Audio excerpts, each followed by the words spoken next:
Hi, my name is Alice Pennington. I'm 22 years old and I'm totally blind with only a tiny little bit of light perception, and I have been so since I was 8 weeks old. So my eye condition is bilateral retinal detachment, and it was caused by a genetic condition called incontinentia pigmenti. I had that condition. That's a genetic condition, so incontinentia pigmenti is not actually an eye condition. I had that at birth, and it caused blisters on various parts of my body, including my retinas, which were then subsequently detached. So I always say to people that I've been blind since I was 8 weeks old, but because 8 weeks is so young, I have no recollection of actually seeing things, even though I was told that up until I was about 3 I could see blocks of colour, but again I have no recollection of that. I would admit that where friends are concerned, I didn't really have many friends until I was about 16. I'm presuming it was because of my sight loss, but I don't want to. It probably was that, to be fair. Like, I'd have friends, but I'd have friendships, but they wouldn't really last. And so it definitely impacted on how I was able to socialise with people, because I wasn't accepted as well as I could have been if I wasn't visually impaired. But then when I went to sixth form, which was when I was 16, I was treated no differently. So that's when I made a really good group of sighted friends, and I wasn't seen as visually impaired, I was just seen as me. And then I went to university, and again, I made a lot of good friends there, so everything was okay. And also, even though I say that I didn't really have many friends until I was 16, I do actually have a couple of friends that I met through primary school that I'm still friends with today. So that's really good, because there were a few people that accepted me, and I've actually looked up myself to think, no, I don't need to be popular, and I don't need to have 20,000 mates. I just need to have like 5 or 6 like really good ones. Obviously I've got more than 5 or 6 good friends, but it's not about quantity, it's about quality. So that's important to me. But it did actually take me a few years to accept that, but I've accepted it now, and I've realised that if you've got good mates, that's all that matters. It doesn't actually matter how many you've got, and if you've got things in common with them, that's more important. The impact that my visual impairment has had on my lifestyle, it's definitely affected how I do most day-to-day things. For example, I don't read print, I read braille. In terms of how I access things, I don't access books, i.e. physical books. I tend to use electronic books because I really enjoy technology. So things like have a screen reader so I can hear what's on the screen, so I don't see what's on the screen, I listen to it. So for example, on my laptop at home I use a screen reader called JAWS, and on my iPhone there's a default screen reader called VoiceOver, and I use that. So, and then in terms of other stuff, I use what's called a refreshable braille display, so that connects to your laptop or your phone, so you can read what's on your phone screen in braille. It's impacted on how I do things like manage time, because I have to book things in advance. For example, if I want to travel on public transport, if I want decent travel assistance for trains, which I always do because I just feel more comfortable with it, I have to book it 24 hours in advance or more.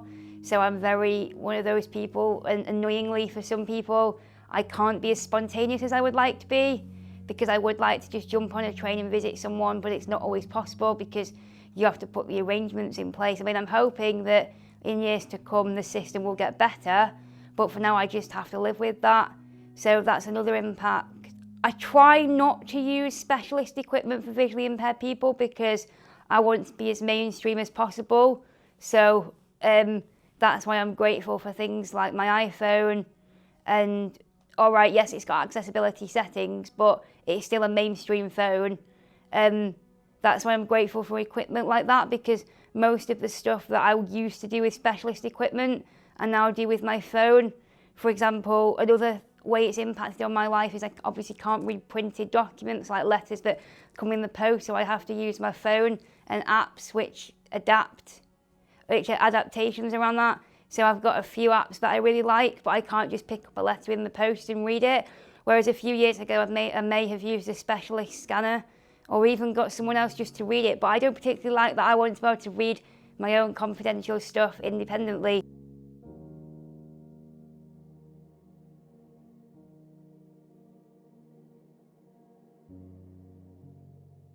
When I applied to university, I obviously applied for the mainstream student finance that anyone can apply for, but on top of that, I also applied for disabled students allowances, which is a grant scheme which allows you to get additional equipment and additional non-medical help for your time at university.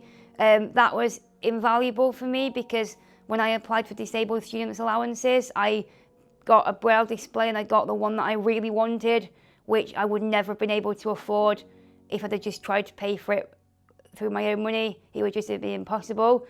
But I also got a mobility trainer who was really good because she was able to teach me the routes around campus so that I didn't need to be sighted guided too often. And also she basically made sure I knew where the rooms were, knew where each building was, so that was invaluable, and disabled students allowances paid for that. In terms of my tutors, they were actually very accommodating in that they sent me stuff in accessible formats. So I requested like PowerPoint presentations be converted into Word documents, and they sent me those. Mostly they sent me them in advance, and if they didn't, they'd apologise and rectify it. I made a lot of friends at uni, so that was great because they were supportive as well. And just like any students would do, like anyone can say, oh, have you read this journal article? No, I've not. Oh, okay, I better read it then. So I was able to have those conversations with people just like sighted people would. Without trying to brag, I did come out with a first, and I was really happy with that. A lot of visually impaired people like to have other additional support, such as note takers and things like that, whereas I didn't want any of that, if I'm going to be completely honest. And they gave me a note taker for one module, and after 7 weeks I just said, no, this isn't useful, I don't need it, and I still got a first in like everything, so I was really happy with that.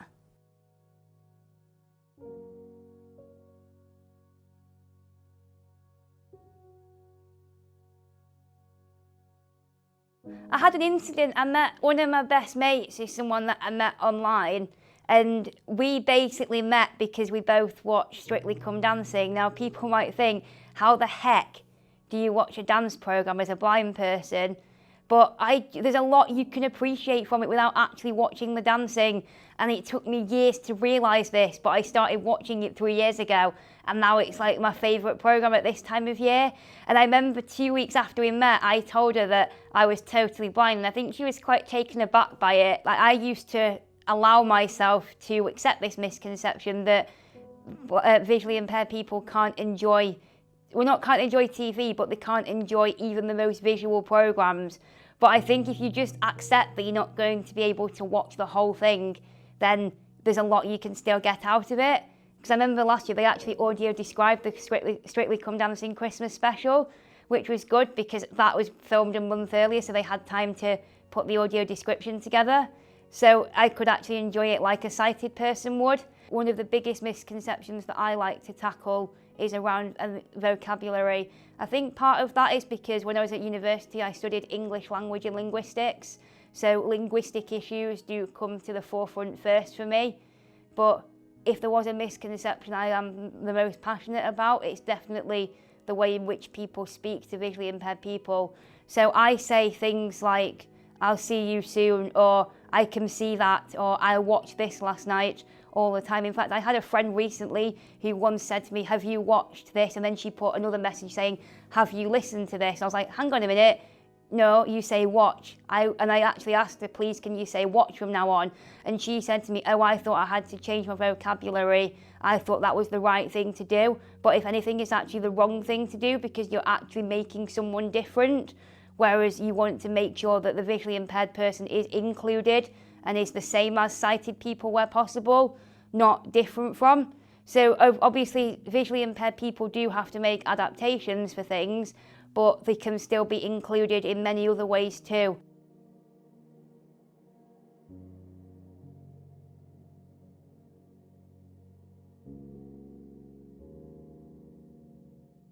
So my advice to somebody living with sight loss is, well, my biggest piece of advice is don't compare yourself to other people, because one person might be faster than you at learning something and someone else might not be. So to give an example, as someone who loves technology, I feel like I pick it up very quickly, so I can usually learn a new piece of tech. So it might be an app, it might be a product, it might be anything in a few hours. I don't particularly like other people showing me things, whereas someone else might take a week or a couple of days or even months to learn that tech.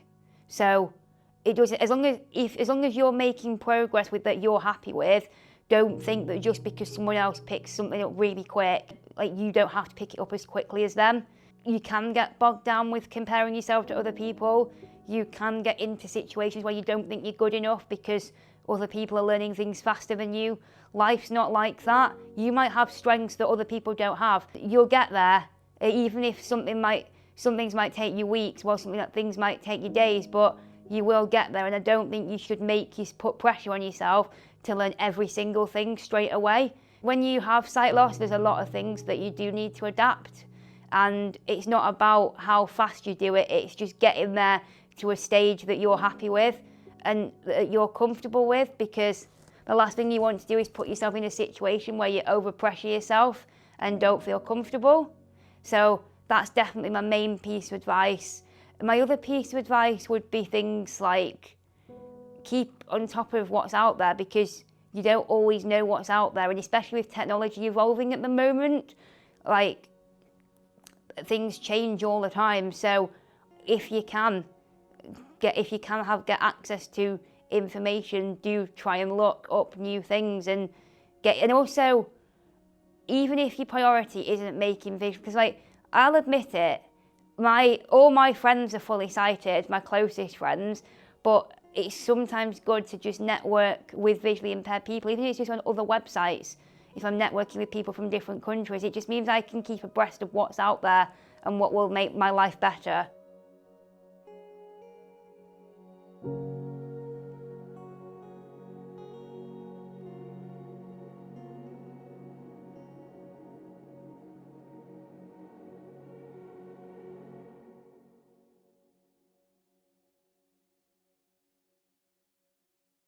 Our videos are helping people across the world. If you found them useful, please donate on our website so we can keep making more videos like this in the future. Henshaws, supporting people with sight loss and a range of other disabilities to go beyond expectations.